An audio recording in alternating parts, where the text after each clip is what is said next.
Good afternoon. আমাদের আজকে আইকিউএসির যে কথোপকথন the lecture series of enlightenment, এইটাতে আজকে আমাদের ভেতরে একটি মনোমুগ্ধকর লেকচার সিরিজের ভেতরে একটা ওয়ান অফ দ্য লেকচার্স আমরা আয়োজন করেছি। লেকচার শুরুর আগে আমাদের মধ্যে উপস্থিত হয়েছেন আমাদের সম্মানীয় প্রিন্সিপাল স্যার ডক্টর অনিলেশ দে মহাশয় এবং মাননীয় স্পিকার শ্রী আলিউল হক। আমি দুজনকেই মঞ্চে আসবার জন্য অনুরোধ করছি। কথোপকথন the lecture series of enlightenment, এই এনলাইটমেন্ট এই যে বিষয়টা, এটা অ্যাকচুয়ালি আমাদের আগের যিনি আইকিউএসি যে একটা চলতো সেইখানকার একটা সিদ্ধান্ত স্বরূপ। আমাদের বিষয়টা এইরকম ছিল, স্যার যেহেতু নতুন আমাদের মধ্যে এসেছেন, তার অভিভাবকত্বেই আমরা চলবো। তবুও বিষয়টা কি আমি একটুখানি সংক্ষেপে বলে নিই। এটা হচ্ছে আমাদের ইনহাউস ফ্যাকাল্টিজরা কোনো সাধারণ এমন একটা বিষয়ের ওপর লেকচার দেবেন, সেটা স্টুডেন্টস, টিচার্স, ফ্যাকাল্টি, স্টাফ সকলের জন্য, সকলকে উদ্দেশ্য করে, যাতে সকলে বুঝতে পারেন এরকম একটা টপিক চুজ করে তারা লেকচার দেবেন। এবং এইটাতে আমরা নিজেদেরকে এনরিচ করব, ছাত্রছাত্রীরা নিজেদেরকে এনরিচ করবে, সেই উপলক্ষ করে আমাদের এই লেকচার সিরিজের আয়োজন করা। সেই উপলক্ষে আমরা বেশ কয়েকটি লেকচার আমাদের ইতোমধ্যে আমাদের কলেজে হয়ে গেছে। আমাদের আজকের যে লেকচার সিরিজটি, সেই বক্তব্য রাখবেন পলিটিক্যাল সায়েন্স ডিপার্টমেন্টের শ্রী আলিউল হক মহাশয়। তার আগে আমি এই ধরনের যে লেকচারগুলো হচ্ছে আইকিউএসির তরফ থেকে, স্যারকে জানিয়ে রাখি যে এই লেকচারগুলো আমাদের পুরোটাই রেকর্ডেড হয় এবং পরবর্তী ক্ষেত্রে সেটা ইউটিউবেও দিয়ে দেওয়া হয়, কলেজ ইউটিউব পেজে। এইটুকু ছোট্ট কথা বলে আমি আজকের স্বাগত ভাষণ দেওয়ার জন্য আমাদের মধ্যে মাননীয় প্রিন্সিপাল স্যারকে আমি অনুরোধ জানাচ্ছি। Sir please.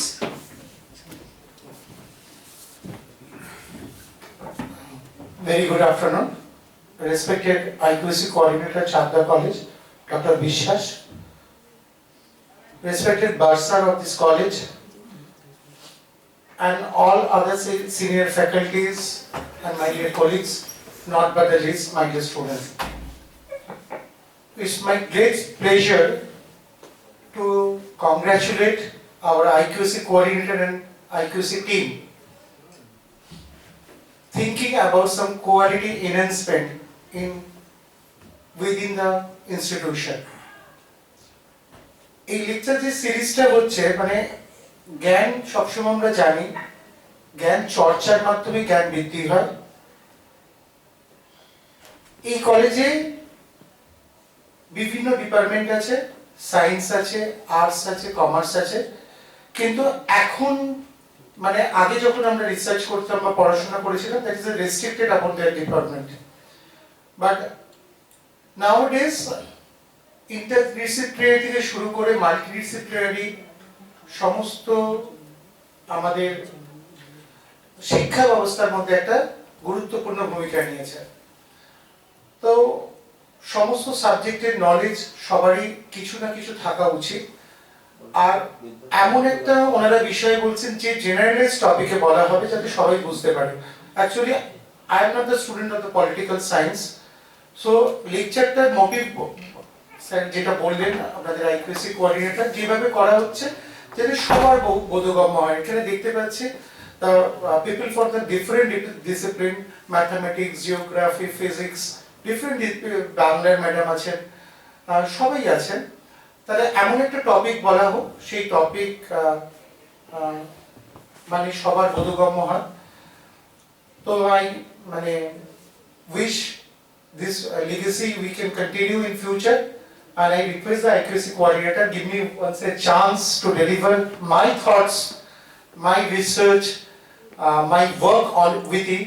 আমরা কোনো না কোনো ভাবে আমাদেরকে একটা সুযোগ দেওয়া হোক কোনো ভাবে বলার জন্য। তো নেক্সট যদি আপনারা স্পিকার না হন, then the speaker should be me. Thank you very much. I wish the program should be grand success. Thank you sir. 2026 সালের প্রথম লেকচারটি আপনিই দেবেন, আইকিউএসি সেই ব্যবস্থা রাখবে। ধন্যবাদ স্যার। এইবার আমরা অনুরোধ করব আমাদের আজকের মূল বক্তা আলিউল হককে তার মূল্যবান বক্তব্য পরিবেশনের জন্য। আলিউল হক। প্রথমেই বলে নিই যে এই প্ল্যাটফর্মটার নাম কথোপকথন।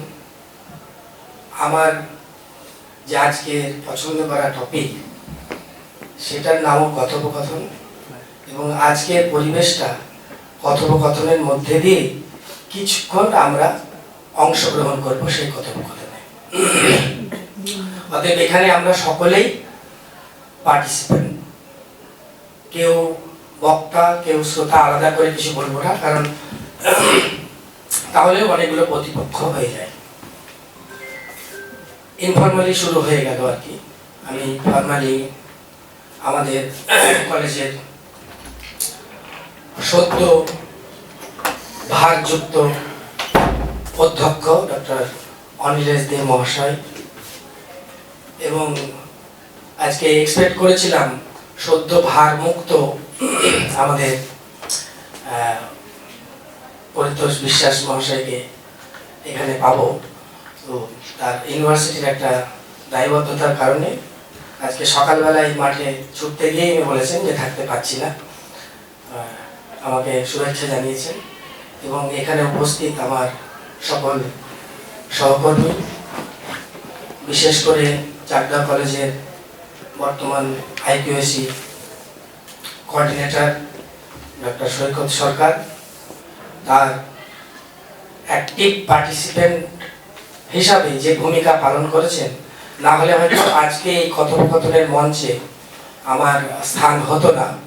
তার সঙ্গে সঙ্গে আমার যারা সিনিয়র আছেন তারাও সেই সুযোগটা আমাকে করে দিয়েছেন, সুতরাং তাদেরকেও আমি ধন্যবাদ জানাচ্ছি।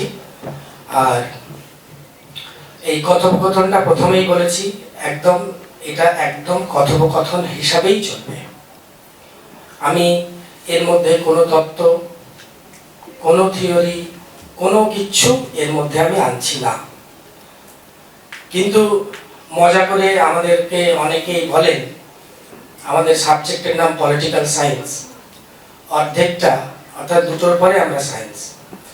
কিছু কিছু সায়েন্সের যে স্ট্রিম আছে তাদের কিছু কিছু আমি সাহায্য নিয়েছি, যেহেতু আমরা হাফ সায়েন্স, সেই জন্যই এই সাহায্যটা আমি নেব।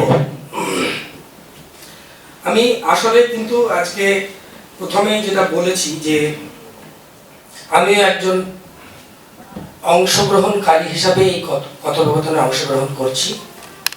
আমি আপনাদের সঙ্গে আমার জীবনের যে অভিজ্ঞতা এবং অভিজ্ঞতার পথ চলতে গিয়ে যে কিছু বুনো ফুল দেখা যায় যেগুলো অবহেলায় বড় হয়, সেই বুনো ফুলের কিছু সুবাস আমরা ভাগ করে নেওয়ার জন্য আমি এখানে এই টপিকটা চুজ করেছি। এর মধ্যে কিছু উদ্বেগ আছে, এর মধ্যে কিছু ভয় আছে, এর মধ্যে কিছু অজানা আশঙ্কা আছে। এইগুলোই আমি আপনাদের সঙ্গে কথোপকথনের মাধ্যমে নিজেকে এবং আপনাদের সকলকে সঙ্গে নিয়ে কিছুটা সময় কাটাবো। তো প্রথমে বলেছি আমি অভিজ্ঞতার মাধ্যমেই আমি এটা তুলে ধরার চেষ্টা করব, আজকের এই কথোপকথনের মঞ্চটাকে ব্যবহার করার চেষ্টা করব। প্রথম অভিজ্ঞতা মুর্শিদাবাদের একটা বাসের মধ্যেকার অভিজ্ঞতা। একটা 6 বছরের বাচ্চা তার বাবার সঙ্গে উঠেছে, আমি সিটে বসেছিলাম, আমার সিটের পাশে এসে দাঁড়ালো, একটু পরে আমার পাশের সিটটা খালি হয়ে গেল, সেই বাচ্চাটা আমার পাশেরটায় বসলো। বাচ্চাটার পরনে পাঞ্জাবি পায়জামা এবং মাথায় টুপি। তো কথাবার্তা শুরু হলো, সেই কথোপকথন। আমি বললাম যে কোথা থেকে আসছিস? বলল যে আমি একটা মিশনে পড়াশোনা করি। এখন কি বাড়ি যাচ্ছিস? বললাম হ্যাঁ, বাবা আব্বা আমাকে আনতে গেছিল, আমি বাড়ি যাচ্ছি। সময়টা ঠিক ঈদের আগে। তো আমি কথোপকথনের সূত্র ধরে তার সঙ্গে কথা বলতে শুরু করলাম। তার নাম, কোন ক্লাসে পড়ে।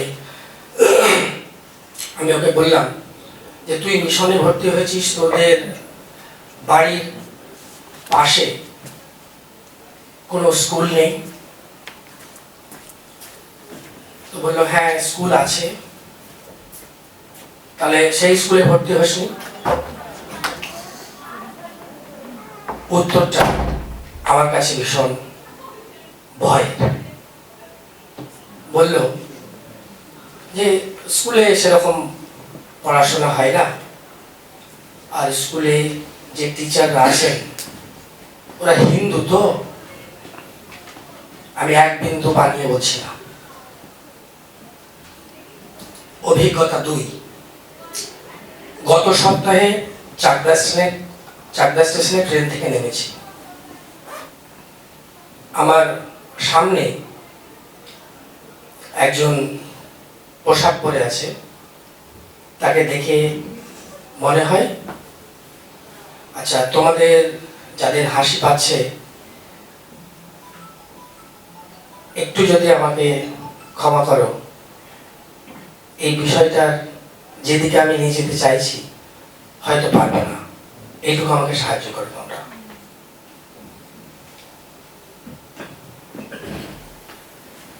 যে ব্যক্তি ঠিক আমার আগে ট্রেন থেকে নামলেন, আদ্যন্ত একটা মৌলভী সাহেবের যে ড্রেস হয় সেই ড্রেস পরা, মাথায় টুপি, জহর কোট, পাঞ্জাবি পায়জামা পরা। আমার ঠিক পেছনে যিনি নামলেন তার হাত ধরা একটা মেয়েটা স্কুল ড্রেস পরা। মেয়েটা ট্রেন থেকে নামার পরে পরে আমার সামনে যে ব্যক্তি হেঁটে যাচ্ছিলেন টিকিট কাউন্টারের গেটটা দিয়ে বেরোচ্ছিলেন, মেয়েটি জোরে জোরে চেঁচিয়ে বলল, মা পাকিস্তানি পাকিস্তানি পাকিস্তানি। গত মঙ্গলবারের ঘটনা। এই দুটো অভিজ্ঞতা পথ ধরে যদি আমরা একটু এগোই, ঘোর করোনার সময় 2020 সাল 25শে মে বিশ্বের সবচেয়ে শক্তিশালী গণতন্ত্রের রাস্তায় একজন সাদা চামড়ার পুলিশ কালো চামড়ার জর্জ ফ্লয়েডের বুকের ওপরে দাঁড়িয়ে আছে। তার হাঁটুটা আস্তে আস্তে গলার দিকে যাচ্ছে। জর্জ ফ্লয়েড চেঁচিয়ে বলছে, আমার দম বন্ধ হয়ে আসছে।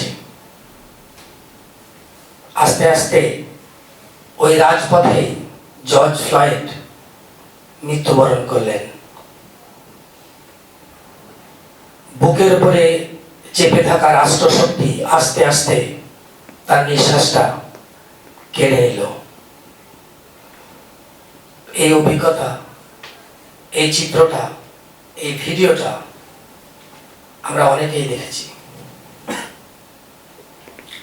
এই অভিজ্ঞতাগুলো আমাকে কোথাও যেন ভেতর থেকে বারবার প্রশ্ন করতে শুরু করলো, আমরা কি অসহিষ্ণু হয়ে পড়ছি? অসহিষ্ণু হয়ে পড়ছি আমার চারিপাশে যারা আছে তাদের ধর্ম, তাদের জাত, তাদের বর্ণ, তাদের লিঙ্গ, এই বিভাজন রেখাগুলো, সামাজিক বিভাজিকাগুলো আমাদেরকে কি অপর সম্পর্কে, মানে বিভাজনটা যদি আমরা বড় করে টানি, বলি আমরা ওরা, এই আমরা ওরা বিভাজনটা কোথাও কি আমাদেরকে অনেক বেশি অসহিষ্ণু করে দিচ্ছে? এবং এই অসহিষ্ণুতার মাসুল আমাদেরকে প্রতিনিয়ত নতুন নতুন কনফ্লিক্ট, নতুন নতুন দ্বন্দ্ব, নতুন নতুন সংঘাতের সম্মুখীন করছে নাকি? আমাদের চারিপাশের দেশগুলো, গোটা পৃথিবীর বিভিন্ন জায়গায় এই অসহিষ্ণুতা আস্তে আস্তে আমাদেরকে কিছু ঘেঁটোতে রূপান্তর করছে না তো? যেখানে আমার চারিপাশে আমরা প্রত্যেকেই কিছু বেড়া তুলে ফেলছি না তো? কিছু দেওয়াল তুলে ফেলছি না তো? যে দেওয়ালগুলো আমাদের এবং ওদের, এই আমার এবং ওদের মাঝখান যে দেওয়ালটাকে ক্রমশ অলঙ্ঘনীয় করে তুলছে না তো? এই প্রশ্নগুলোকে সামনে রেখেই আজকের কথোপকথনে কিছু কথা আমরা পরস্পরের সঙ্গে বলে নেব। আসলে এই অসহিষ্ণুতা আমরা চাষ করছি না তো কোথাও অজান্তে? একটা বাচ্চা যখন প্রথম হাঁটতে শিখে, একটু একটু করে হাঁটতে শিখছে, মাঝে মধ্যে যখন সে পড়ে যায়, তখন আমরা অজান্তেই বলি মেঝেটাতে একটা মেরে, এ দুষ্টু, তো লাগেনি। এইখান থেকেই শুরু করছি না তো আমরা? আমাদেরকে দোষারোপ করাটা আমাদের মধ্যে ইনক্রিমেন্টালি ডেভেলপ করছে না তো? ইনজেক্ট হচ্ছে না তো? তারপর যখন একটু একটু করে সে হাঁটতে শিখছে, যাচ্ছে টেলিভিশনের কাছে, কম্পিউটারের কাছে বা মোবাইলের কাছে, তখন যে গেমগুলো, ফ্রি ফায়ার বা এই ধরনের গেম যেগুলো ভাইস সিটি বা House of Dead, Max Payne, যে গেমগুলো সে প্রত্যেক দিন খেলছে, যে গেমগুলোর মধ্যে অসংখ্য হিংসাকে, ভার্চুয়াল হিংসার সে আস্তে আস্তে নিজেকে জড়িয়ে ফেলছে। আমরা যেটাকে নির্ভেজাল হাসির কার্টুন বলে মনে করি, টম অ্যান্ড জেরি, আমরা প্রত্যেকে দেখেছি, সেখানে কি হিংসা নেই? তাহলে আস্তে আস্তে বাড়ির পরিমণ্ডল, যার সঙ্গে পরিচিত হলো প্রথম, সেখান থেকে ভার্চুয়াল হিংসা সে শিখছে না তো? তারপরে যখন কবিতা, নাটক, গল্প, সিনেমা, সবগুলোর মধ্যে যে ডায়লগগুলো আসছে, যে কথোপকথনগুলো আসছে, হিরো যেরকম আচরণ করছে, একটা বীর, সে সমস্ত কিছু পারে এবং আস্তে আস্তে তার সমস্ত কার্যকলাপগুলো আমরা কিন্তু মেনে নিচ্ছি, না, হিরো এরকম করতে পারে। যে ভাষায় সে কথা বলে, তার যে বাচনভঙ্গি এবং তার শত্রুকে নিকেশ করার যে প্রক্রিয়াগুলো সে অনুশীলন করছে, আমরা আস্তে আস্তে সেই শিশু, কৈশোর এবং আস্তে আস্তে যখন আমরা পূর্ণবয়স্ক মানুষ হয়ে উঠছি, তখন আস্তে আস্তে এই হিংসাগুলো আমাদের কাছে খুব সহজ হয়ে যাচ্ছে নাকি? ভার্চুয়াল হিংসাতে মত্ত হওয়ার সঙ্গে সঙ্গে রিয়াল হিংসা, বাস্তবের হিংসায় কোথায় যেন সেটা স্বাভাবিক হয়ে পড়ছে। তাই এই স্বাভাবিক হয়ে যাওয়াটা, এইটাই আমাদেরকে অসহিষ্ণু করে তুলছে, যেখানে আমরা বারবার শিখছি হিংসার মাধ্যমে সব সমাধান নেমে আসবে। টিভির পর্দায়, খবরের কাগজে, রাজনৈতিক নেতা নেত্রীদের ভাষণে, ধর্মীয় নেতা নেত্রীদের ভাষণে, সবখানে কি এরা ওরা, আমরা ওরা, এই বিভাজন রেখাকে আরো বেশি হিংসার দেওয়াল তুলে দেওয়া হচ্ছে নাকি? যেখানে সব সময় বেশি শক্তি এবং বলকে, ফোর্সকে সমস্যার সমাধানের একমাত্র উপায় হিসাবে তুলে ধরছে। তাহলে সামগ্রিকভাবে এই যে হিংসা আমরা যাপন করছি, এই যাপনই আমাদেরকে কিন্তু অসহিষ্ণু করে তুলছে এবং এই অসহিষ্ণুতায় আবার আমাদেরকে হিংসার দিকে টেনে নিয়ে যাচ্ছে। মানে একটা একটা দুষ্টু চক্র, সেই চক্রে কিন্তু আবর্তে কিন্তু আমরা বারে বারে ঘুরে ফিরে একই জায়গা থেকে আবার সেই বড় সহিষ্ণুতা অসহিষ্ণুতা থেকে আবার হিংসার আশ্রয়ে আমরা মাথা লুকাচ্ছি। শুধু কি তাই? ট্রেনে ওঠা, ট্রেনে বসা, ট্রেনের জায়গা, পাশে এমন উচ্চস্বরে মোবাইল বাজানো, যেখানে পাশের হয়তো আমার সহযাত্রী সে তার খুব নিকট আত্মীয়কে শ্মশানে দাহ করে ফিরছে। আমাদের মধ্যে এই সহিষ্ণুতার জায়গাটা ভীষণভাবে ক্ষয়িষ্ণু হয়ে যাচ্ছে, এবং এই ক্ষয়িষ্ণুতা যা শেষ পর্যন্ত অসহিষ্ণুতাতে রূপান্তরিত হয়ে যাচ্ছে। এই জন্যই আমি মনে করছি কথোপকথনটা ভীষণ জরুরি। এই মঞ্চের মতো আমাদের সমাজ, আমাদের পরিবার, সব জায়গায় কিন্তু এই কথোপকথনটা ভীষণভাবে প্রয়োজন। কারণ প্রত্যেকেই আমরা বলছি আমাদের চারিপাশে একটা দেওয়াল তুলে ফেলছি। সেই দেওয়ালটা তুলছি আমরা হয় ফেসবুকের ওয়ালের মাধ্যমে, হোয়াটসঅ্যাপ গ্রুপের মাধ্যমে, আমরা বলছি সায়েন্সের সাহায্য নেব বলেছি। ম্যাথমেটিক্সে অ্যালগরিদম বলে একটা জিনিস আছে, যেটা যখন আমরা ফেসবুকে জানি যে ফেসবুকে কোনো কিছু আমরা যখন লাইক করি তখন ওই ধরনের জিনিসই আমাদের কাছে আসতে শুরু করে। অর্থাৎ ফেসবুক কোথাও যেন আমাকে পড়ছে। ফেসবুকের দেওয়ালে যেগুলো আমি লিখছি, আসলে আমার চারিপাশে যে দেওয়ালটা আছে সেই দেওয়ালটাকে আমি আরো শক্ত করছি ওই দেওয়ালে লেখার মাধ্যমে। কিভাবে আমার বক্তব্য পেশ করছি, যেখানে কোনো একটা জাত, কোনো একটা ধর্ম, কোনো একটা বর্ণ, কোনো একটা লিঙ্গকে আমি রিপ্রেজেন্ট করছি, আর বাকিদেরকে আমার শত্রু হিসাবে আমি চিহ্নিত করছি। আমি কথার মাধ্যমে, শব্দ চয়নের মাধ্যমে আমার সেই অস্ত্রটাকে বারবার আমি শান দিচ্ছি, যাতে দেওয়ালটা আরো বেশি পুরু হয়। এবং এই দেওয়াল যতই পুরু হচ্ছে না কেন, আমাদের হিংসাকে আরো স্বাভাবিক মনে হচ্ছে। এই জায়গা থেকে যদি বেরিয়ে আসতে চাই, তাহলে আমাদের ডায়লগই একমাত্র পথ। আমি কিন্তু সাহিত্যের, সিনেমার বা নাটকের যারা মানুষজন আছেন, ডায়লগ বলতে ফর্মাল যে শ্রেণী বিভাজন আছে সেই শ্রেণী বিভাজনের মধ্যে থাকতে চাইছি না। ডায়লগের বিভিন্ন শ্রেণী বিভাগ আছে, ডায়লগের বিভিন্ন ধরন আছে, সেগুলোর মধ্যে আমি যেতে চাইছি না। ফিজিক্সের একজন তাত্ত্বিক, তার নাম ডেভিড রোম, তিনি অন ডায়লগ,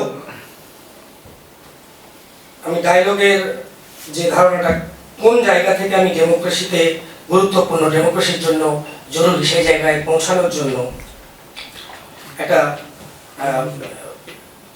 ফিজিক্সের মানুষ ডেভিড বোম তার অন ডায়লগে, ডায়লগ সম্পর্কে যে ধারণা বা ডেফিনেশন দিচ্ছেন, সেই ডেফিনেশনে যে শব্দবন্ধগুলো ব্যবহার করা হয়েছে, সেই শব্দবন্ধগুলোকে ব্যবহার করে আমি কিভাবে ডেমোক্রেসির প্রয়োজনে ডায়লগটা আবশ্যিক হয়ে উঠছে সেই জায়গায় পৌঁছানোর চেষ্টা করব।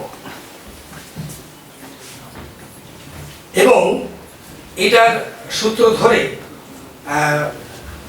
2007 সালে ইউএনডিপি এবং Organization of American State, International Institute for Democratic and Electoral Assistance এবং CIDA, Canadian International Development Agency, এদের যৌথ উদ্যোগে একটা হ্যান্ডবুক রচনা করা হয়েছিল 2007 সালে, Democratic Dialogue, a handbook for practitioners.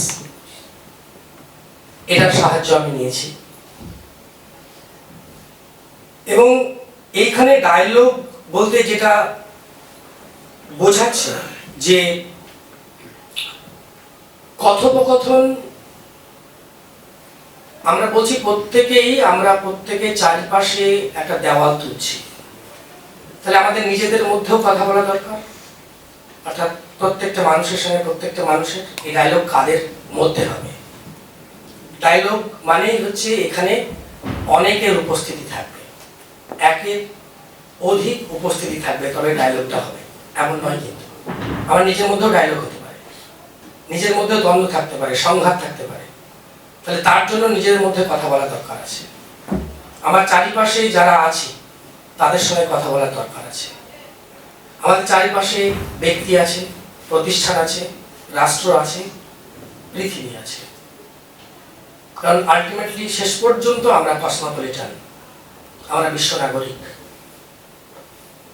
তাহলে এই বিশ্ব নাগরিক হতে গেলে পরে এই যে চারিপাশে যতজন আমি ছাড়া আছি প্রত্যেকের সঙ্গে কথা বলা দরকার। তাই প্রশ্ন উঠবে, প্রত্যেকের সঙ্গে আমরা কি করে কথা বলবো? এটা কি সম্ভব নয়? কথা বলা মানে শুধুমাত্র কথা বলছি তাই নয়, কিন্তু আমি যে ভাষা, সেই ভাষাটা আমার বডি ল্যাঙ্গুয়েজের মধ্যেও আসতে পারে, আমার চুলের ছাড়ের মাধ্যমেও আসতে পারে, আমার যে পোশাক আমি ব্যবহার করছি তার মধ্যে আসতে পারে, আমি যে রং ব্যবহার করছি তার মধ্যে আসতে পারে।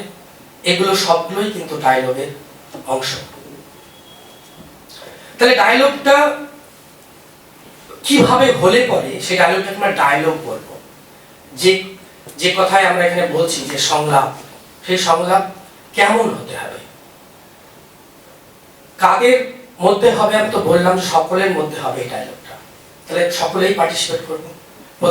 প্রথমে এসে আমার সহকর্মী একজন জিজ্ঞেস করেছে যে স্যার আমাদেরকে তো কিছু বলতে হবে না? না, এখানে আমরা সকলে বলবো কথা।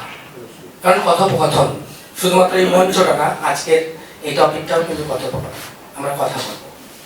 তাহলে কথা বললে প্রথমে যেটা হচ্ছে, যে কথা বলবে এবং যে শুনবে সে কিন্তু তাকে ডিপ লিসনিং করবে। আমার ছাত্রছাত্রীদের কয়েকজন যে একটু হেসে উঠলো, এরকম নয়, ও তো বলছো ওর মতো বলবে না, ও তো কথোপকথনে আইকিউসিওকে জোর করে ধরেছে, তার জন্য বলতে এসেছে। শুনলে এরকম ভাবে শুনলে হবে না। আমি শুনছি, তোমাকে গুরুত্ব দিয়ে শুনছি, এবং তার মধ্যে যেটা থাকবে সেটা হচ্ছে অবশ্যই ডিবেট তার পার্ট। কিন্তু আমাদের টিভি চ্যানেলগুলো 7টা থেকে 10টা পর্যন্ত যে ডিবেট হয় সেই ডিবেট নয়, যেখানে সবাই বলে কিন্তু কেউ কারোটা শোনে না। পরস্পরকে শুনতে হবে, এবং শোনার অর্থ এই নয় যে তার থেকে আমি প্রশ্ন করার জায়গা কোথায় পাচ্ছি। হ্যাঁ, ডায়লগের মধ্যে অবশ্যই গুরুত্বপূর্ণ একটা অংশ হচ্ছে তোমার মধ্যে কোয়েশ্চেনিং কালচার থাকতে হবে। কিন্তু কোয়েশ্চেন করার উদ্দেশ্য এটা থাকবে না যে তাকে বিপদে ফেলার। কোয়েশ্চেন করার উদ্দেশ্য থাকবে টু এক্সপ্লোর ট্রুথ, সত্য উদ্ঘাটন। তাহলে প্রত্যেকটা পক্ষই যদি অন্য পক্ষকে শোনে এবং সেই পক্ষের মধ্যে কোথায় সংঘাতটা আছে সেই সংঘাতটা বোঝার চেষ্টা করে একটা নতুন কিছু সত্য উদ্ঘাটন করা যায় কিনা, অর্থাৎ দুটো রাস্তায় এক জায়গায় মিলিয়ে যায় কিনা, এটা ভাবার কথা। ডায়লগে এটা একটা গুরুত্বপূর্ণ বিষয়। এবং অবশ্যই যে সমস্যার জায়গাগুলো আছে তাকে বোঝার চেষ্টা করা, আন্ডারস্ট্যান্ডিং। এবং আন্ডারস্ট্যান্ডিং অবশ্যই মিউচুয়াল আন্ডারস্ট্যান্ডিং হতে হবে। এবং এই মিউচুয়াল আন্ডারস্ট্যান্ডিং এর ফলে যেটা তৈরি হবে, টু বিল্ড কানেকশন, একটা সমন্বয় হবে। ঠিক যেরকম ভাবে আমরা বটানিতে পড়েছিলাম, মানে বায়োলজিতে 9-10-এ, তারপরে সায়েন্স পড়িনি আর কি, তাও অর্ধেক সায়েন্স এখনো। নিউরনে যেরকম ভাবে নিউরনগুলো আমাদের শরীরের মধ্যে যে স্নায়ুতন্ত্র কাজ করে, স্নায়ুতন্ত্র তো রিসেপ্টর থাকে, সেগুলোকে গ্রহণ করে, সেগুলোকে আবার যে জায়গায় পাঠানো সেই জায়গায় পাঠায়। যদি মিউচুয়াল আন্ডারস্ট্যান্ডিং থাকে, ডিপ লিসনিং থাকে, তাহলে কিন্তু এই কানেকশনটা বিল্ড হবে, তৈরি হবে এই কানেকশনটা। এবং সেটাই কিন্তু যেটা নিয়ে যাবে আমাদেরকে, সেটা নিয়ে যাবে প্রবলেম সলভিং এর দিকে, সমস্যা সমাধানের দিকে আমাদের নিয়ে যাবে। যখন অন্যের কথাটা আমরা শুনবো এবং গুরুত্ব দিয়ে শুনবো, তাকে বোঝার চেষ্টা করব, বারবার প্রশ্ন করব, এবং বারবার প্রশ্ন করতে গিয়ে আমরা নিজেদের পরস্পরের মধ্যেকার যে ফাঁকটা, যে ফারাকটা, সেই ফারাকটা বোঝার চেষ্টা করব। এটা ভীষণ প্রয়োজন। যে তিনটে উদাহরণের কথা, যে তিনটে অভিজ্ঞতার কথা আমরা বললাম, এই অভিজ্ঞতাগুলো এই ফাঁক থেকে তৈরি হয়নি তো? এই প্রশ্ন থেকেই আমার আজকে এই টপিক চুজ করা। আমরা যারা এই জেনারেশন, আজকে যারা এখানে বসে আছি, তারা যে স্কুলে পড়েছি, সেই স্কুলে কিন্তু সেরকম কোনো মিশন বা কোনো ধর্ম নিয়ন্ত্রিত কোনো জায়গা থেকে পড়ে আসেনি। কিন্তু এই যেখানে আমরা একটা বেঞ্চে বসে টিফিন ভাগ করেছি, দুঃখ ভাগ করেছি, কষ্ট ভাগ করেছি, কিন্তু আজকে দাঁড়িয়েও কিন্তু আমাদের সমাজের মধ্যে এই ফাটলটা, বিভাজন রেখাটা ক্রমশ বাড়ছে। যখন এই মিশনে পড়া, ব্যক্তিগত ক্ষেত্রে পড়া বা ধর্মের অনুশাসন প্রথম থেকে যে মেনে চলে বড় হচ্ছে, যে এইরকম একই বেঞ্চ পাচ্ছে না, আমরা ওরা বিভাজন সে প্রথম থেকেই পাচ্ছে, তাহলে এই হিংসাটা, এই বিভাজন রেখাটা, এই ভাগটা 10 বছর পরে কোথায় গিয়ে দাঁড়াবে? আমি বলেছি উদ্বেগ থেকেও এই টপিকটা আমি চুজ করেছি। আমার উদ্বেগ এখান থেকে, যে এই একই বেঞ্চে বসার পরে যে কষ্ট, যে অনুভূতি গুলো আমরা ভাগ করে নিতে শিখে শিখে শিখে আজকে আমরা এই জায়গায় পৌঁছেছি, তার ফলেও কিন্তু সমাজের মধ্যে বিভাজন রেখা ক্রমশ বড় হচ্ছে। তাহলে আমাদের এই কথোপকথনের মাধ্যমে, এই আমরা ওরা বিভাজনের মাধ্যমে যে দেওয়ালগুলো আসছে, সেই দেওয়ালগুলোকে ভাঙার প্রয়োজন নেই কি? কোথায় দেওয়াল? কোথাও দেওয়াল নেই তো। একটা সময় একটা সিমেন্ট কোম্পানির বিজ্ঞাপন হয়েছিল। ক্লাসের টিচার তাদের দেওয়াল রচনা করতে বলতে বলেছিল। সবাই বলছে তার মতো করে দেওয়াল। একটা ছেলে উঠে বলছে, ম্যাডাম, আমার মা বলেছে ইকবালের সঙ্গে ক্রিকেট না খেলতে, কারণ ওদের সঙ্গে আমাদের একটা দেওয়াল আছে। সে বাচ্চা ছেলেটা বলছে, ম্যাডাম আমি তো ওই দেওয়ালটা দেখতে পাই না, কিন্তু আমাদের স্কুল, আমাদের ক্লাসরুম, আমাদের পরিবেশ, আমাদের সমাজ, আমাদের রাষ্ট্র, গোটা পৃথিবী যে দেওয়ালটাকে, যেটা অদৃশ্য ছিল, ক্রমশ দৃশ্যমান করে তুলছে। তার জন্য কি কথোপকথন দরকার নেই? তার জন্যই কথোপকথন দরকার আছে। কারণ কথোপকথন কি করবে? কথোপকথন তৈরি করবে মিউচুয়াল রেসপেক্ট, পরস্পর পরস্পরকে সম্মান করতে সাহায্য করবে। এবং এই কথোপকথনের মাধ্যমে যে ওপেননেস আর অনেস্টি থাকবে, কোনো সিক্রেট এজেন্ডা থাকবে না, কোনো হিডেন এজেন্ডা থাকবে না। প্রথমেই বলেছি টু এক্সপ্লোর ট্রুথ, সত্যে পৌঁছানোর রাস্তা খুঁজবে। আদর্শ আইডিয়াল টাইপ যে ডায়লগ, সেই ডায়লগ কিন্তু এই মিউচুয়াল রেসপেক্ট, ওপেননেস আর অনেস্টির সঙ্গে এগোবে। কিউরিয়াসিটি থাকবে, কিউরিয়াসিটির মধ্যে ইনকোয়ারি আর কোশ্চেন থাকবে, শেয়ার্ড আন্ডারস্ট্যান্ডিং থাকবে, এবং শেষ পর্যন্ত যেটা কনসেনসাস বা ঐক্যমতে পৌঁছাবে। আমি ভীষণভাবে আশাবাদী মানুষ। আমি জানি অবশ্যই একটা সময় আসবে, নতুন সূর্য আসবে, যেটা এই ঐক্যমতে আমাদেরকে পৌঁছাতে সাহায্য করবে। আমি জানি আপনারাও প্রত্যেকে বিশ্বাস করেন যে হ্যাঁ আমরা একদিন এরকম একটা ঐক্যমতে পৌঁছাবো। এবং এই ডায়ালগটা ইনক্লুসিভ হবে এবং ফ্লেক্সিবল হবে। সেখানে কঠোরভাবে নিজের আইডিয়াটাকে সত্যি বলে ভাববো না, যেটা শেষ পর্যন্ত মৌলবাদ বা ফান্ডামেন্টালিজমের দিকে নিয়ে যায়। ইনক্লুসিভনেস এবং ফ্লেক্সিবিলিটি এই ফান্ডামেন্টালিস্ট যে মানসিকতা, ফান্ডামেন্টালিজমকে কোথাও যেন ওই দেওয়ালটাকে আরো শক্ত করা থেকে বিরত করবে। এখানে আমি ডিবেট আর ডায়লগ, ওই যে 7টা থেকে 10টার মধ্যে যে ডিবেট আমাদেরকে খাওয়ানো হয়, অনেকে খুব কড়া শব্দ ব্যবহার করেন যে বর্তমান ভারতের মিডিয়া আসলে গণতন্ত্রের লাশ কাটা ঘর।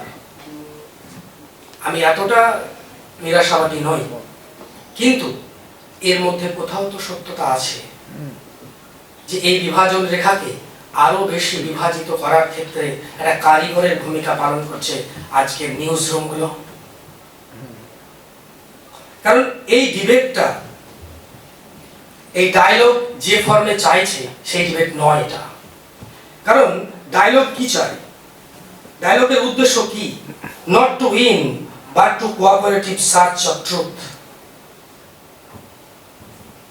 ডিবেটে সবসময় একটা পক্ষ চায় সে জিতবেই যে কোনো মূল্যে, সেটা গলার জোরে হতে পারে, শব্দের জোরে হতে পারে।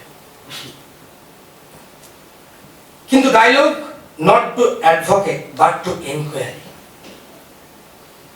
কোনো কিছুকে প্রমাণ করার জন্য সবসময় সে চাইবে না, হ্যাঁ সে খুঁজবে রাস্তা কোথায়, নতুন রাস্তা পাওয়া যায় কিনা। Not to argue but to explore. সবসময় তর্ক করবে না, সে চাইবে নতুন কিছু এখান থেকে বের করা যায় কিনা। Not to convince but to discover. আমার ধারণাটাকেই আমি ইনজেক্ট করতে চাইছি, এটা আমি করব না। ডায়লগ সেটা করতে দেয় না। ডায়লগ চাই নতুন কিছু আবিষ্কার করতে, যেটা এই দেওয়ালটাকে ভাঙার ক্ষেত্রে খুব গুরুত্বপূর্ণ ভূমিকা পালন করবে। তাহলে এই ডায়লগ শেষ পর্যন্ত কি করবে? আমাদের সমাজে যে মেরুকরণ চলছে, সেই মেরুকরণের মধ্যে যে ফাঁকটা আছে, সেই ফাঁকের মধ্যে আস্তে আস্তে এমন কিছু একটা তৈরি করবে, এই ডিভিশনটাকে, এই বিভাজনটাকে মেরামত করবে। ব্রিজ দ্য ডিভিশন, সেতু তৈরি করবে। এই সেতুটা ভীষণ দরকার। বিশ্বাস তৈরি করবে, যে বিশ্বাস রিডিউস করবে কনফ্লিক্টকে, সংঘাতকে কোথাও প্রশমিত করবে, এবং আরো বেশি বিশ্বাসকে ছড়িয়ে দেবে, প্রমোট ট্রাস্ট, এবং আরো বেশি করে মানুষকে অংশগ্রহণ করতে সহায়তা করবে ডিসিশন মেকিং প্রক্রিয়ায়, যেটা গণতন্ত্রের ক্ষেত্রে ভীষণ গুরুত্বপূর্ণ বিষয়। এবং এই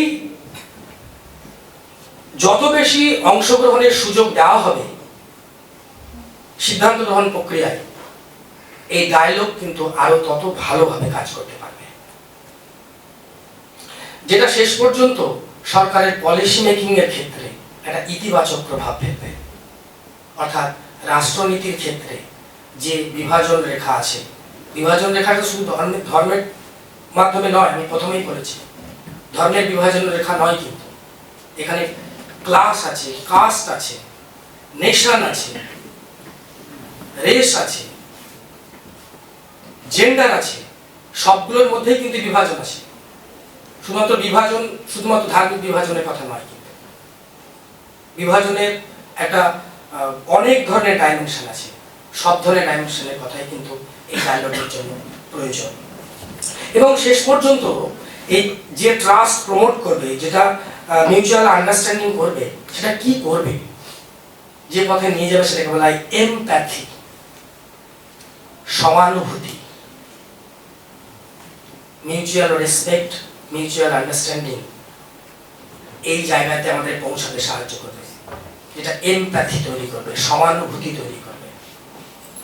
অন্যের অনুভূতি সম্পর্কে যদি আমি জানি, বুঝি, তাহলে সেই ক্ষেত্রে আমার আমার শরীরের ভাষা, আমার কথার শব্দচয়ন সবগুলো কিন্তু বদলে যাবে। এবং এটা সবচেয়ে গুরুত্বপূর্ণ, এবং ডায়লগের পথেই কিন্তু এই এমপ্যাথি বা সমানুভূতি আনা সম্ভব। এবং এই এমপ্যাথির পথেই কিন্তু আমরা ডেমোক্রেসিতে পৌঁছাতে পারবো। এবং এটা যদি না হয়, ডায়লগ যদি এই ফর্মে যদি না যায়, তাহলে কি হবে? আমরা তো বললাম যে ডিসইনফরমেশন হবে। আমরা যদি পরস্পরকে বিশ্বাস না করি, তাহলে এই সুযোগে যাদের এটা কাজে লাগিয়ে ক্ষমতা তৈরি করা যায়, সেটা ধার্মিক এবং রাজনৈতিক নেতাদের, এই ডিসইনফরমেশনটা কিন্তু তারা ইনজেক্ট করবে। তাহলে ডায়লগ যদি আমাদের মধ্যে থাকে, তাহলে এই ভুল তথ্য আমাদেরকে দিয়ে আমাদের মধ্যে কিন্তু বিভাজন রেখা বাড়াতে পারবে না। তাই এটা আমরা রোধ করতে পারব। হেট স্পিচ, ঘৃণা ভাষণ, একদম রাস্তার মোড় থেকে শুরু করে বিশ্বের সবচেয়ে বড় গণতন্ত্রের পার্লামেন্টেও ঘৃণা ভাষণ আকছাড় আমরা দেখতে পাচ্ছি। এটাও কিন্তু আসলে এই ডায়লগ বা সংলাপের গাফিলতি, সংলাপের কোথাও যেন এটাকে ইমপ্লিমেন্ট করতে পারছি না আমরা, সংলাপের যে ধারণাটাকে, তার জন্যই কিন্তু এই জায়গায়, এইরকম জায়গায় পৌঁছাচ্ছে। বিশ্বের সবচেয়ে বড় গণতন্ত্র, সেই গণতন্ত্রের পবিত্র মন্দির যদি আমরা বলি, আমাদের পার্লামেন্ট, সেইখানে ঘৃণা ভাষণ আমরা দেখছি, ওরা পৃথিবী দেখছে আমাদের। তাই এইগুলো কিন্তু আমরা কোথাও না কোথাও প্রতিরোধ করতে পারবো, যদি যথাযথ অর্থে ডায়লগ বা এই সংলাপ যদি আমরা চালাতে পারি। স্যার, আমি একটা কোশ্চেন করবো, মানে কোশ্চেন আর কথোপকথন। হ্যাঁ, মানে সবকিছুই কথা বলা থেকে সৃষ্টি হচ্ছে। আপনি কথা বলছেন, আমরা সেটা কান দিয়ে শুনছি। এবার কান দিয়ে শুনে সেটাকে নিজের মধ্যে অ্যানালাইসিস করে আর্গুমেন্ট বলা একটা জিনিস, আর কান দিয়ে দেখে অ্যানালাইসিস করে আর্গুমেন্ট করা একটা আলাদা জিনিস। একদম। যখন আমি কান দিয়ে দেখছি, তখন কিন্তু আমার সংলাপ ডিফারেন্ট রাদার দ্যান যখন আমরা কান দিয়ে শুনছি, আমাদের তখন সংলাপ তখন আরও অন্য রকম। আপনার কি মতামত যে কান দিয়ে শুনে ডিসিশন মেকিংয়ের জন্য যথোপযুক্ত একটা ডায়লগকে এস্টাবলিশ করার জন্য, না কান দিয়ে দেখে? যেমন আপনি যেমন এক্সাম্পল দিলেন, আপনি গাড়ি করে যাচ্ছিলেন, আপনার পাশে একটা বাচ্চা ছেলে বসলো, এটাও কিন্তু আমি কান দিয়ে দেখছি। আমি দেখতে পাচ্ছি মুর্শিদাবাদের সেই ভিড় বাসে একজন বসে আছেন, আপনি পাশে একটা বাচ্চা ছেলে বসলো, কিন্তু আমরা আবার কান দিয়ে দেখতে পাচ্ছি, মনে করুন অফিসে প্রিন্সিপাল একটা কিছু বলল, সেটা অন্য মাধ্যমে গেল, সেটাও একরকম দেখা হলো, বা আইকিউসি কোঅর্ডিনেটর একরকম বলল, কান দিয়ে দেখা হলো, অন্য রকম দেখা হলো। দুটোই সংলাপ, দুটোই আমরা দেখছি। তাহলে শুনে সংলাপ গঠন ঠিক, দেখে সংলাপ গঠন ঠিক, না আত্মসমালোচনা করে সংলাপ গঠন ঠিক? আমরা তো একাডেমিক বিষয় নিয়ে আলোচনা করি, আমরা শিক্ষাক্ষেত্রের মানুষ। একটা শব্দ আমরা ছোটবেলা থেকেই দেখেছি, আমাদের এই প্রসেসটাকে একটা শব্দের মধ্যে আমরা যদি বলা হয় লেখাপড়া। আমাদের কান এবং চোখের দূরত্ব খুব বেশি নয়, আমরা ছোটবেলা থেকে মেপে দেখতাম 4 আঙুল, কিন্তু এই দূরত্বটা কোনো কোনো সময় আলোকবর্ষও হয়ে যেতে পারে। কারণ চোখ এবং কান থেকে যেটা আমরা গ্রহণ করলাম, যে নিউরন গ্রহণ করলো, সেটা আমার মর্মে পৌঁছিল কিনা, এবং এই মর্মে বসলো যে শব্দগুলো আমার কানে এলো। আমি প্রথমে বলেছিলাম যে শব্দ এবং বর্ণ, আমার দেহভঙ্গি, আমার অ্যাপ্রোচ, এগুলো সবগুলোই কিন্তু ডায়লগের মূল বিষয়। এবং এই ক্ষেত্রে, ডায়লগের ক্ষেত্রে দুটোই গুরুত্বপূর্ণ একই সঙ্গে।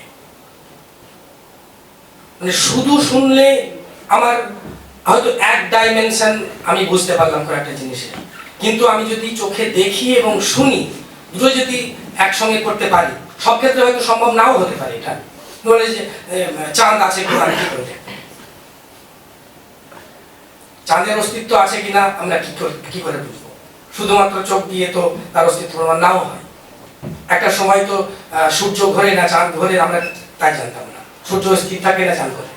তাহলে এই ব্যাপারটার মধ্যে এটা এই ডিবেটটা হয়তো আরো অনেক দিন চলবে। স্যার যে প্রশ্নটা করেছেন যে এই দুটোর মধ্যে কাকে গুরুত্ব বেশি দেব, আমার ব্যক্তিগত ধারণা দুটোকেই সমানভাবে গুরুত্ব দিতে হবে।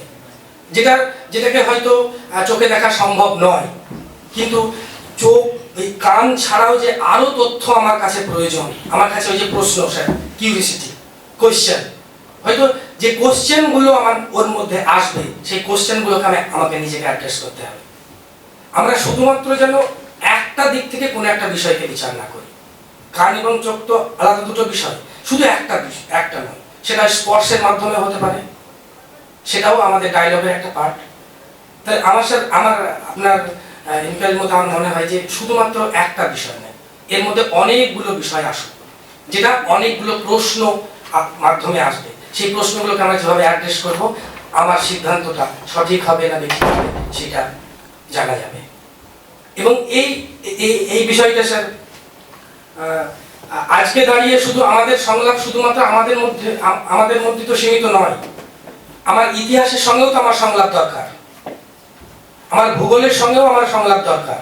মানে ভূগোল বলতে ভূগোল ডিপার্টমেন্টের কথা বলছি না, বা ইতিহাস ডিপার্টমেন্টের কথা বলছি না, যে অতীতের সঙ্গে বর্তমানের বা ভবিষ্যতের যে একটা মালার সুতোর মতো আর কি গাঁথা, এই গাঁথাটা ভীষণ দরকার। এবং আমি মনে করি স্যার এই মালার সুতোর কাজটা এই ডায়লগই করতে পারে আমাদের মধ্যে। এবং এই মালা গাঁথার ক্ষেত্রে কতগুলো গিট আমাদের মধ্যে এসে পড়ছে, যেটা দেখা যাচ্ছে যে একটা কথা আমি ব্যবহার করেছি, ঘেটো। আমরা পরস্পরের নির্দিষ্ট জাতি, নির্দিষ্ট ধর্ম, নির্দিষ্ট বর্ণ, নির্দিষ্ট লিঙ্গের মধ্যে একটা ঘেটো তৈরি করছি। আমাদের এখানেও যদি আমরা বলি যে সকলের সঙ্গে হয়তো সকলের আমাদের দেখা হয় না, কয়েকজনের সঙ্গে আমাদের প্রতিদিন ইন্টারাকশন হয়, এটাও আসলে কিন্তু একটা ঘেটো। যেখানে হয়তো একই টোটোতে আমরা আসছি বা একই ট্রেনের কামরায় হয়তো আমাদের ফোন করে আমরা উঠি, এগুলোও কিন্তু ঘেটো হয়ে যাচ্ছে। আমরা প্রত্যেকের সঙ্গে যে সংলাপ, সেই সংলাপটা কিন্তু কোথাও দেওয়াল তৈরি হয়ে যাচ্ছে। এবং এই গ্যাপটা আরো বেশি বাড়িয়ে তুলছে আমাদের আজকের জীবনের যে সমাজ মাধ্যমগুলো, ফেসবুকের ওয়াল হতে পারে বা হোয়াটসঅ্যাপ গ্রুপ হতে পারে। যে গ্রুপটাই আমি পার্টিসিপেট করছি, সেই গ্রুপ কিন্তু আমাকে এমন কিছু দিচ্ছে যেগুলো আমি মনে করছি যে এগুলো আমার জন্য হটকেক বা তেলে ভাজার মতো, যেটা আমাকে খুব ভালো লাগছে। এগুলো না, একদম ঠিক কথা বলছে। অন্য কোনো ফেসবুকের ওয়াল বা অন্য কোনো হোয়াটসঅ্যাপ গ্রুপ, সেখানে কিন্তু আমি যেতে চাইছি না। এইটা দরকার ডায়লগের মাধ্যমে। শুধুমাত্র একই ধরনের চিন্তা আমরা সব সময় সেটাকে চর্চা করছি, যাপন করছি। এই যাপন কথা দিয়ে আমি ডেমোক্রেসিতে ঢুকবো, কারণ ডেমোক্রেসি বলতে আমি শুধুমাত্র কতগুলো স্ট্রাকচার আর প্রসিডিওরের কথা বলছি না। ডেমোক্রেসি একটা জীবনবোধ, যেটা পরস্পরের ক্ষেত্রে আমরা ব্যবহার করব। এবং এইটার মাধ্যমেই কিন্তু ডেমোক্রেসি স্ট্রেংথেনিং হবে। এবং এইটা করতে গিয়ে আমাদের কি করতে হবে তাহলে? আমার যেটা মনে হচ্ছে, এবং ডেমোক্রেটিক ডায়ালগের হ্যান্ডবুকটা পড়ে আমার যেটুকু মনে হচ্ছে, যে আমাদেরকে ভ্যালু এবং নর্মস এইটার প্রতি আমাদের অনেক বেশি ইনভেস্টমেন্ট বাড়াতে হবে বলতে আমি টাকা ওখানে ঢালবো তার কথা বলছি না। আমাদের শিশু পাঠ্য বইয়ে থেকে শুরু করে আমাদের ক্লাসরুম, আমাদের সিলেবাস, কোথাও কি আমাদের সহিষ্ণুতার পাঠ পড়াচ্ছি আমরা? মানে আমি নর্মস বলবেন না এথিক্স বলবেন?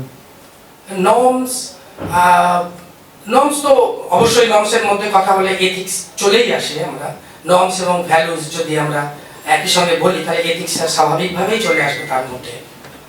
তাহলে এই যে আমাদের দৈনন্দিন যে জীবন চর্চা, সেই জীবন চর্চার মধ্যে এই যে ডায়লগের যে প্রয়োজনীয়তা, মিউচুয়াল আন্ডারস্ট্যান্ডিং বলুন, কিউরিয়াসিটি বলুন, কালচার অফ কোয়েশ্চেনিং বলুন, এইটা আমরা কতটুকু দিতে পারছি সিলেবাসের মধ্যে, ক্লাসরুমের মধ্যে, এইটা ভীষণ দেওয়া প্রয়োজন। এই বিষয়ে আমার মনে হয় যে এটা আর একটা করতে হবে, যেটা হচ্ছে এনকারেজ করতে হবে আমাদেরকে পার্টিসিপেশনটা। কারণ আমরা বলছি ডেমোক্রেসির মূল জীবন বোধই হচ্ছে অংশগ্রহণ।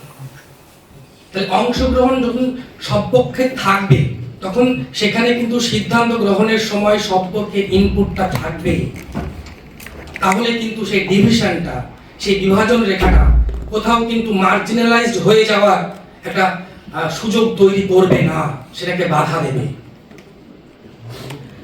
এই জায়গাগুলো, এবং এটার ক্ষেত্রে যেটা আমার মনে হয় আজকের যুগে দাঁড়িয়ে ক্লাসরুমে আমাদেরকে এক্সাম্পল সেট করতে হবে, সমাজে রাজনৈতিক নেতাদেরকে এক্সাম্পল সেট করতে হবে, ধর্মীয় ক্ষেত্রে ধর্মগুরুদেরকে এক্সাম্পল সেট করতে হবে, যে এই ডায়লগগুলো যেগুলো আমাদের সমাজের ক্ষেত্রে, আমাদের সমাজে যেটা ভীষণভাবে প্রয়োজন সেটা হচ্ছে এই ডায়লগগুলো।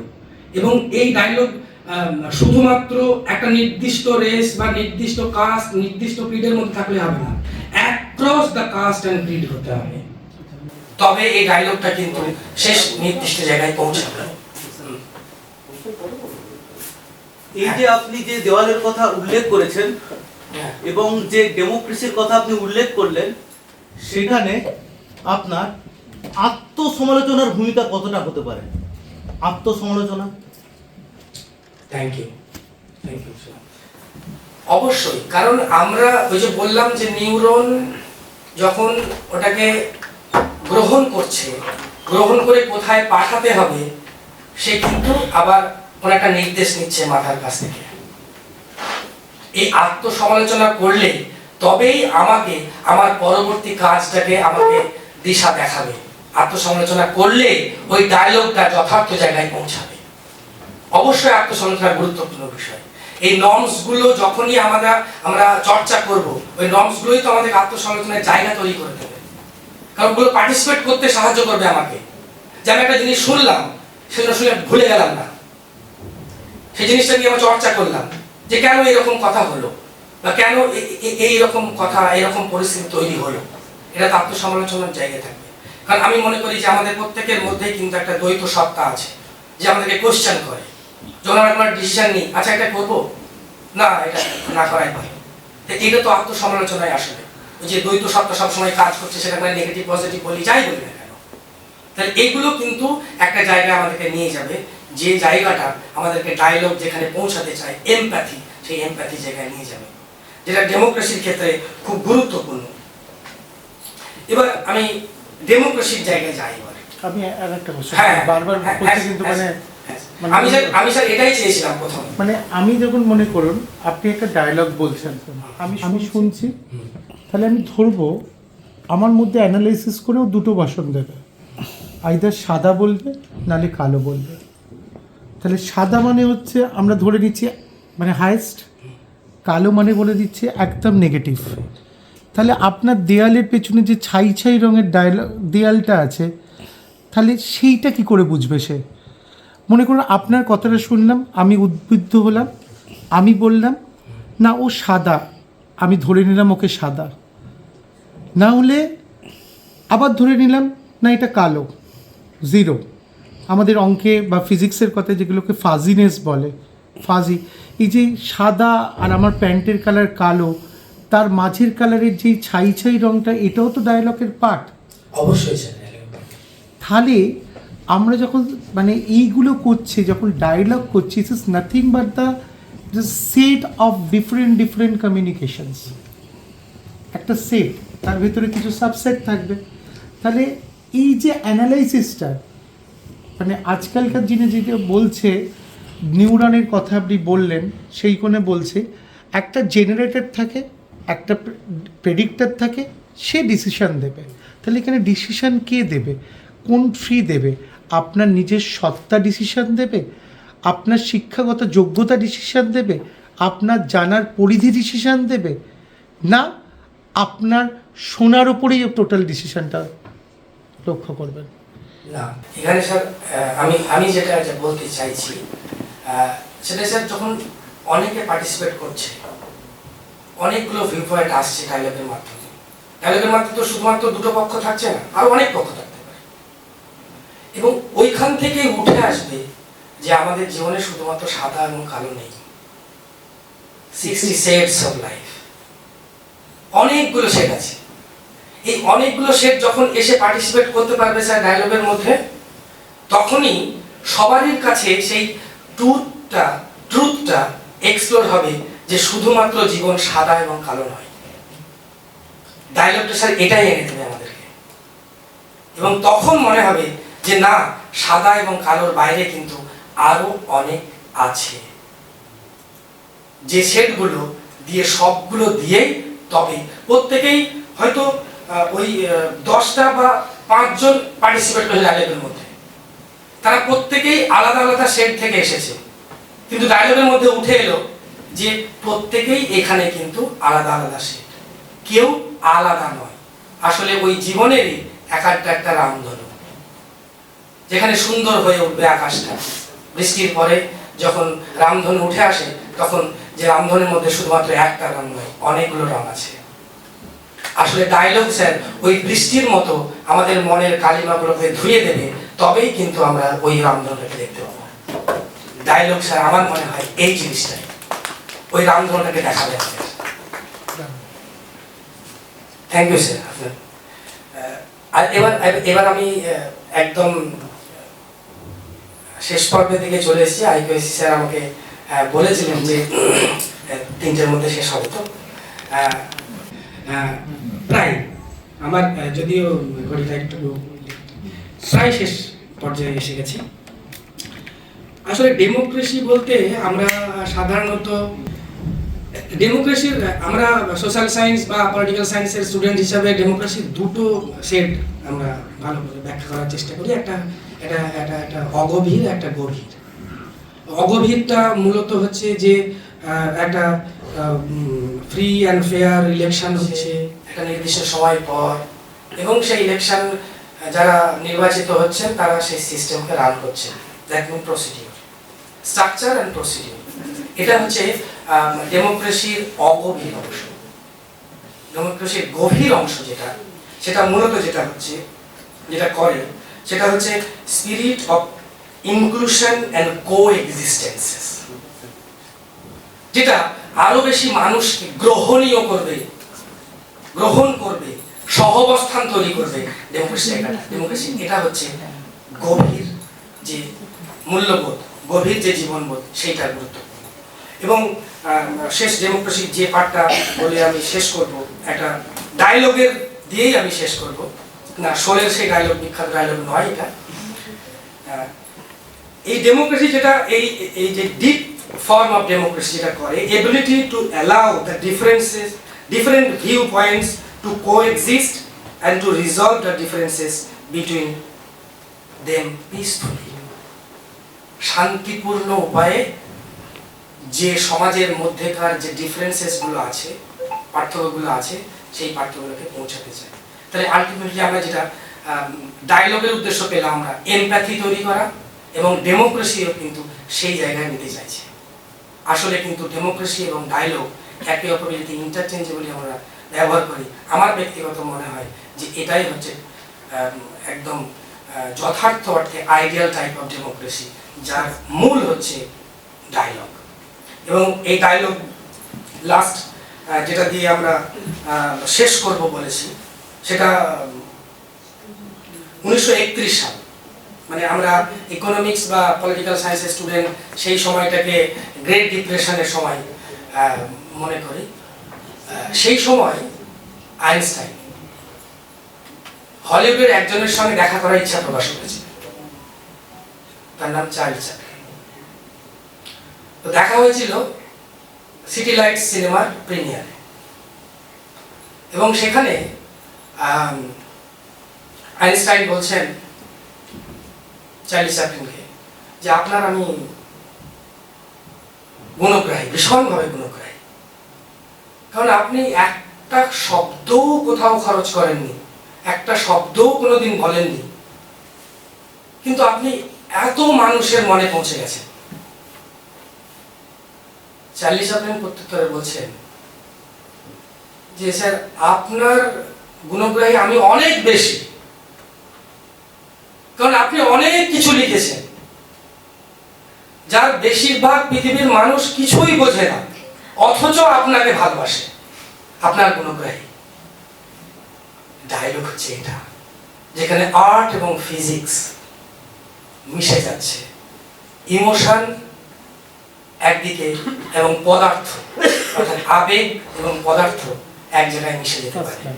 আমার মনে হয় ডায়লগ আর ডেমোক্রেসি সম্পর্ক হচ্ছে এই জায়গায়, যেখানে এই দুজন মহান ব্যক্তিত্বের কথোপকথনের মাধ্যমে সেটা মনে হয় শেষ করলে খুব খারাপ হবে না। এবার যদি প্রশ্ন থাকে, কথোপকথন আমাদের এগো। স্যারকে আমি রিকোয়েস্ট করেছিলাম 3 মিনিটের মধ্যে আসার। আমার তো সাবজেক্ট পলিটিক্যাল সায়েন্স নয়, তবে প্রথমেই আলী আমার অনেক জুনিয়র, আলীকে অনেক ধন্যবাদ দেবো এত সুন্দর একটা লেকচার দেওয়ার জন্য। কিন্তু আমার কয়েকটা জায়গাতে একটুখানি জানার আছে, তার ছোট্ট ছোট্ট 3টে প্রথমেই বলি সেটা হচ্ছে ডায়ালগ বা ডিসকাশন কি ডিসিশন মেকিং এর ক্ষেত্রে সবসময় গুরুত্ব পায়। প্রথম কথা হচ্ছে এই কারণে যে মাল্টিপল ভয়েসেস অনেক সময় ডিসিশন মেকিং এর ক্ষেত্রে বাধা দান করতে পারে। 2 নম্বর যেটা, আমার যদি কোনো প্রিকনসিভড আইডিয়া থাকে বা মেজরিটি কনসেনসাস বা মেজরিটি ভয়েস যেটা, সেইটাকেই যদি আমি গুরুত্ব দিই, তাহলে কিন্তু একটা বিস্তীর্ণ মাইনরিটি যারা রয়েছে তাদেরকে কিন্তু আমি গুরুত্বের জায়গা থেকে বাদ রাখছি। থার্ড যেটা, সেটা হচ্ছে এই ডায়ালগ বা ডিসকাশনে কোনো হ্যান্ডবুক বা এসওপি যদি থাকে, তাহলে সেটা কি ভালো, নাকি আমার জীবন চর্চা, গ্রুমিং বা ওই বলে না আপনি আচরি ধর্ম পরে শেখায়, এই ধরনের কোনো জিনিসকে আমরা গুরুত্ব দেব। কারণ আমরা যদি ব্রিক্স দেখি বা আমরা যদি সার্ক দেখি, সার্কের মধ্যে একটা কোঅপারেশন বলে জিনিস আছে, কিন্তু সেখানেও দেখতে পাচ্ছি কোনো ইউনিটি নেই, যদিও আমরা বলি ইউনিটি ইন ডাইভার্সিটি। তো এই 3টে যদি একটুখানি আমাকে বলো, তাহলে আমার সুবিধা হয়। কিন্তু আমি আবারও বলছি, আমি কিন্তু রাষ্ট্রবিজ্ঞানের লোক নই, আমার জাস্ট কৌতূহলের থেকে আমি প্রশ্নগুলো করি। আসলে রাষ্ট্রবিজ্ঞান থেকে বটানির বিল্ডিং আলাদা হলেও এই দুটো ডিপার্টমেন্টের মধ্যে যে অবাধ যাতায়াত আছে, অঞ্জন স্যারের প্রশ্ন শুনলেই বোঝা যায়। এবং অঞ্জন স্যার রাষ্ট্রবিজ্ঞানের ছাত্র না হয়েও যে সমাজ বিজ্ঞান, সাহিত্য এই সম্পর্কে খুব গভীর অ্যানালিসিস রাখেন, সেটা আমরা অনেকেই ব্যক্তিগত স্তরে জানি। স্যার, আপনি যেটা বললেন যে কোনটাকে তাহলে আমরা গুরুত্ব দেব ডায়লগের ক্ষেত্রে, আসলে ডায়লগের ক্ষেত্রে কোনটাকে গুরুত্ব দেব এটা যদি আমি আগে থেকে ঠিক করে ফেলি, তাহলে কিন্তু ওই ডায়লগের প্রথম শর্তই আমরা মানব না। ডায়লগে আমাকে যখন যাচ্ছি আমি, তখন আমার মধ্যে কিন্তু ওপেননেস থাকতে হবে, রিজিড থাকলে চলবে না। সেই ওপেননেস এমনও হতে পারে যে আমি যেগুলো ভাবছি, যেগুলো আমি আগে থেকে ধরে নিচ্ছি যে এইটা হচ্ছে এই রকম, তখন কিন্তু ডায়লগের প্রাক শর্তটাই আমি ভাঙছি। ডায়লগে যখনই যেতে হবে আমাকে, সেই ডায়লগে গেলে পরে প্রথমেই আমাকে বসতে হবে যে আচ্ছা চলো জানি, চলো বুঝি, এই অ্যাপ্রোচ থেকে যদি ডায়লগে অংশগ্রহণ করা হয় তাহলেই সেটা সত্যিকারের ডায়লগের জায়গায় পৌঁছাতে পারবো। আর যে রিজিওনাল অর্গানাইজেশনগুলো বা সাব রিজিওনাল অর্গানাইজেশনগুলোর কথা অঞ্জন স্যার বললেন, এগুলো ডায়লগ তো অবশ্যই ডায়লগের সমস্যা আছে, কারণ ডায়লগে যারা পার্টিসিপেট এই ক্ষেত্রে করে তার ইউনিটগুলো হচ্ছে রাষ্ট্রগুলো। তো রাষ্ট্রের নির্দিষ্ট একটা স্বার্থ থাকে না, এবং এই স্বার্থটা আজকে যেরকম আছে কালকে সেরকম থাকবে, এরকম নাও থাকতে পারে। কারণ এই ধরনের সংগঠনগুলোর ক্ষেত্রে আন্তর্জাতিক পরিস্থিতি, দেশের অভ্যন্তরীণ পরিস্থিতি, জিও স্ট্র্যাটেজিক লোকেশন, জিও বলতে মানে JIO না, GEO আর কি, মানে ভূ রাজনৈতিক যে স্ট্র্যাটেজি, এগুলো অনেক কিছু থাকে যেখানে ধরে নিতে হয় যে আমাকে এই স্বার্থগুলো রক্ষা করতে হবে রাষ্ট্রের।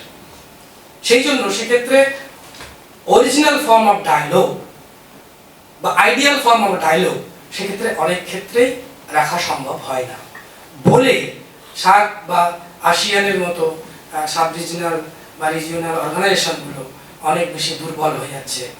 আজকের পৃথিবীতে যদি আমরা দেখি যে ইউএনও যে সবচেয়ে বড় ইন্টারন্যাশনাল অর্গানাইজেশন, সেটা গোটা পৃথিবী যে ঘটনা প্রবাহ চলছে তাতে তার কোনো ভূমিকা নেই, কারণ এই ডায়লগটাকে গুরুত্বহীন করতে করতে করতে করতে আন্তর্জাতিক ব্যবস্থায় কিন্তু এই ডায়লগের যে আদর্শ অবস্থা, সেই আদর্শ অবস্থাকে নষ্ট করে দেওয়ার জন্য আজকে এই পরিস্থিতি তৈরি হচ্ছে। এই জন্যই একটা ম্যানুয়াল দরকার আছে বা একটা কিছু একটা স্ট্রাকচার দরকার আছে। শুধুমাত্র ডায়লগের যে অর্থটাকে তাকে যদি বাস্তবায়িত করতে হয় তাহলে এটাকে মেনে চলার একটা ব্যাপার থাকবে। কারণ যখন এই ধরনের ম্যানুয়ালগুলো তৈরি হয় সেক্ষেত্রে কিন্তু ফিজিক্সের মানুষ বা ফিলোসফির মানুষ সবাই কিন্তু পার্টিসিপেট করছে, সুতরাং তাদের যে দূরদর্শিতা সেই জায়গাগুলো হয়তো ডায়লগের ক্ষেত্রে অনেক বেশি গুরুত্বপূর্ণ ভূমিকা পালন করতে পারে। এটা আমার ব্যক্তিগত মতামত। স্যারের কাছে যে আজকে ডিজিটাল ডেমোক্রেসির যুগে ডায়লগ কি কোনো চেঞ্জেস নিয়ে আসবে? হ্যাঁ, অবশ্যই অবশ্যই চেঞ্জ আসবে। এখন এআই এর যুগ, অ্যালগরিদমের যুগ, সেখানে তো যে ফর্মগুলো প্ল্যাটফর্মগুলো চেঞ্জ হচ্ছে, আজকে সেই প্ল্যাটফর্মগুলো তো অবশ্যই গুরুত্বপূর্ণ টেকনিকের মধ্যে তাকে অ্যাড্রেস করতে হবে, এবং এই অ্যাড্রেস করাটা জরুরি যেহেতু পরিস্থিতি পাল্টে যাচ্ছে, সমাজটা পাল্টে যাচ্ছে, সমাজে কথা বলার ধরনটা পাল্টে যাচ্ছে। ডিপ ফেক যখন এসে গেছে সেই ডিপ ফেকের জায়গায় তো তার তো জায়গা চেঞ্জ করতেই হবে অবশ্যই। আলি স্যার, ডায়লগ পজিটিভ হতে পারে, নেগেটিভ হতে পারে, এবার ডিপেন্ড করছে কে কিভাবে সেটা অ্যাকসেপ্ট করবে। এবার পজিটিভ ডায়লগ হলে তো ভেরি গুড, ঠিক আছে, but negative dialogue, how can we handle the negative dialogue? Please tell me your opinion regarding this. আসলে ডায়লগ কথাটা যখন আমি ব্যবহার করছি তখন কিন্তু ধরে নিচ্ছি এটা হচ্ছে পজিটিভ সেন্স অফ ডায়লগ, এবং ডায়লগ এখানে ডায়লগের যে ব্যাপারগুলো আমরা আলোচনা করার চেষ্টা করলাম বা নিজেদের মধ্যে আলোচনা করলাম, সেই ফর্মগুলো আসলে ডায়লগের আইডিয়াল ফর্ম বা সেটাকে আমরা পজিটিভ ফর্ম বলতে পারি। এবং ডায়লগ যখন আমরা বলছি তখন কিন্তু নেগেটিভ ফর্ম আমরা ডায়লগকে নেগেট করেই বলছি, কারণ ডায়লগে যখন আমরা ডায়লগের যে ভিউ পয়েন্টগুলো ধরার চেষ্টা করলাম বা এলিমেন্টসগুলো ধরার চেষ্টা করলাম, সেগুলো তো আসলে ওই এমপ্যাথিতে পৌঁছানোর জন্য, যদি নেগেটিভই হয় সেটা এমপ্যাথিতে পৌঁছাবে না বা পিসফুল মিউচুয়াল রেসপেক্টের জায়গায় পৌঁছাবে না। সুতরাং ডায়লগ বলতে আমরা পজিটিভ সেন্স অফ ডায়লগটাকেই গুরুত্ব দেবো অবশ্যই।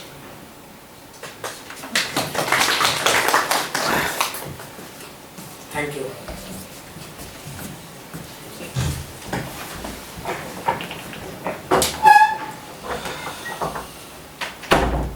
দু 2025-এর এই বছর শেষের এসে আলিউল স্যারের সংলাপের মাধ্যমে আমরা অনেক কিছু শিখলাম, জানলাম। আমরা নিশ্চয়ই চেষ্টা করব আমাদের নিজেদের চারপাশে আমাদের অজান্তেই যে অসহিষ্ণুতার প্রাচীরগুলো আমরা তুলে ধরেছি, সেই প্রাচীরগুলো যেন আমরা ভেঙে ফেলতে পারি। আলিউল স্যার অত্যন্ত, আমাদের আইকিউএসির তরফ থেকে আলিউল স্যারকে আমি হার্দিক ধন্যবাদ জানাই। তার কারণ খুব কম সময়ের ভেতরেই আলিউল স্যার এরকম একটি মনোগ্রাহী বক্তব্য প্রদানের জন্য উনি রাজি হয়েছিলেন। তাকে আবারও আমরা সবাই মিলে একটা ধন্যবাদ জ্ঞাপন করি। আলিউল স্যার আমাদের মাঝখানেই আছেন। আপনাদের হয়তো আরো কিছু প্রশ্ন থেকে গেল। আমাদের একটা নির্দিষ্ট সময়ের ভেতরে কিছু আমাদের এই প্রোগ্রামটা শেষ করবার বিষয় রয়েছে। সেই জন্য যদি এরপরেও কারোর কোনো প্রশ্ন থাকে, স্যারকে ডিপার্টমেন্টে আপনারা পাবেন, কলেজে পাবেন। আপনাদের যে অনুসন্ধিৎসু মন যেটা আছে সেই জিজ্ঞাসা আপনারা মিটিয়ে নেবেন। আজকের অনুষ্ঠান স্যারকে আবারও ধন্যবাদ জানিয়ে আইকিউএসির তরফ থেকে আমি এই প্রোগ্রাম শেষ করছি।